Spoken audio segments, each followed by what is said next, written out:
જવાનું એટલે કઈ રીતે તમારે ધારાસભ્ય છું નહીં જવાનું કેમ ને કે સાહેબ ધારાસભ્યને ઇન્વોલ્વ નહીં આવવાનું અંદર કેમ પરમિશન નથી ધારાસભ્યની કે છે એ ધારાસભ્ય મળી ન શકે આવન વિરોધ પક્ષના નેતા કે ધારાસભ્ય બબ્બે હોય સાહેબ મળી ન શકે કા બોલો ને કા સાંભળો હા બોલો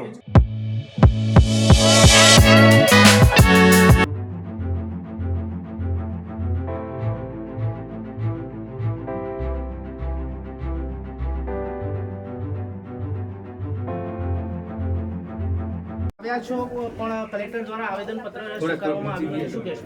અમે સમગ્ર ગુજરાત ક્ષત્રિય ઠાકોર સમાજ દ્વારા ધરણાનો કાર્યક્રમ 2 કલાકનો હતો. હજારોની સંખ્યામાં અમારા સમાજના વરિષ્ઠ આગેવાનો, સંગઠનના આગેવાનો, સમૂહ લગ્ન સમિતિના આગેવાનો અને અહીંયા સર્વ સમાજના આગેવાનો ઠાકોર સમાજના ન્યાય મળે એના માટે શાંતિપ્રિય રીતે 2 કલાક અમે ધરણા કરી છે. અમે અમારા સમાજના હજારો યુવાનોને ત્યાં બેસાડીને વિનંતી કરીને આવ્યા છીએ કે ભાઈ કોઈ કાયદો હાથમાં નથી લેવો. અમે સામાજિક જે આગેવાનો છીએ, સામાજિક આગેવાનો જેને કલેક્ટરશ્રીને આવેદનપત્ર આપીએ છીએ.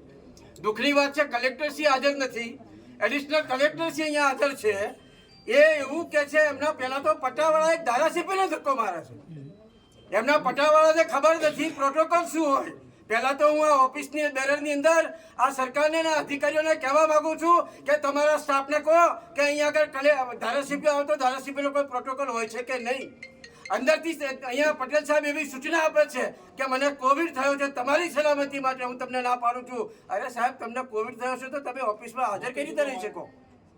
શું અહીંયા હજારોની સંખ્યામાં લોકો આવી રહ્યા છે? તમે આ માત્ર ને માત્ર એક બહાનાબાજી છે. એમને અમારું આવેદન સ્વીકારવું નથી, આવું અમને સ્પષ્ટપણે જણાવી આવે છે. અને અહીંયા સક્ષમ અધિકારી આવેદન પત્ર નહીં સ્વીકારે ત્યાં સુધી અહીંયા અમે બેઠા એ અમારા સર્વ આગેવાનો ઊભા નહીં થઈ આજે.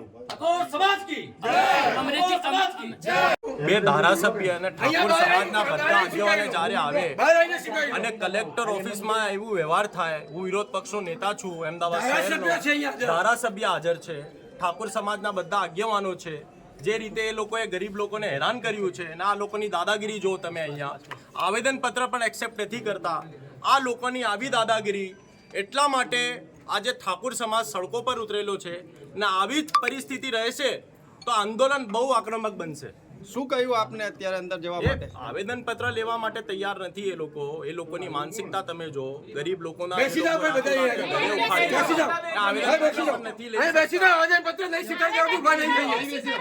આપને કોરોના હોય તો કોરોનાના નિયમો આપણને ખબર છે તો પ્રેમ પ્રજાના પ્રશ્નો તો સાંભળો, ઉકેલ કરવાની તો વાત બીજી પર રહી.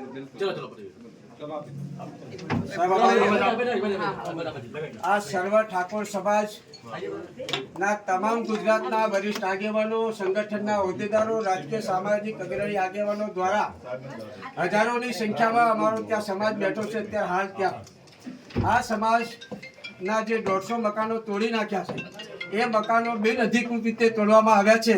પ્રથમ અમારી માગણી છે કે જે તોડવામાં અધિકારીઓ આવ્યા હતા એ અધિકારીઓ ઉપર કાયદાકીય કાર્યવાહી કરવામાં આવે.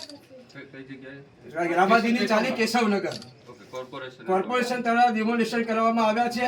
કોઈ બિલ્ડરના હિત સાચવવા માટે એ ડિમોલિશન કરવામાં આવ્યા છે એવું ત્યાં સ્થાનિકો અને થોડોક કોર્ટના માધ્યમથી પણ અમે જાણ્યું છે. હવે આપને રિક્વેસ્ટ કરીએ છીએ, 15-20 દિવસથી મા બેન દીકરીઓ રોડ ઉપર સૂઈ રહી છે. એમના માટે કોઈ વૈકલ્પિક વ્યવસ્થા કર્યા વગર ડિમોલિશન કરી નાખ્યા છે. 10મા-12માના મારા સમાજના દીકરા દીકરીઓ અત્યારે ખુલ્લા બ્રિજ નીચે અભ્યાસ કરી રહી છે. એનું ભવિષ્ય ન બગડે એના માટે આપ સીધા આવેદનપત્ર સમગ્ર અમે સમાજના આગેવાનો તરફથી આપીએ છીએ. આનો વહેલામાં વહેલી તકે ઉકેલ લાવવા અમે વિનંતી કરી અમારી વાત આપ સરકારશ્રી સમક્ષ પહોંચાડશો એવી વિનંતી કરી.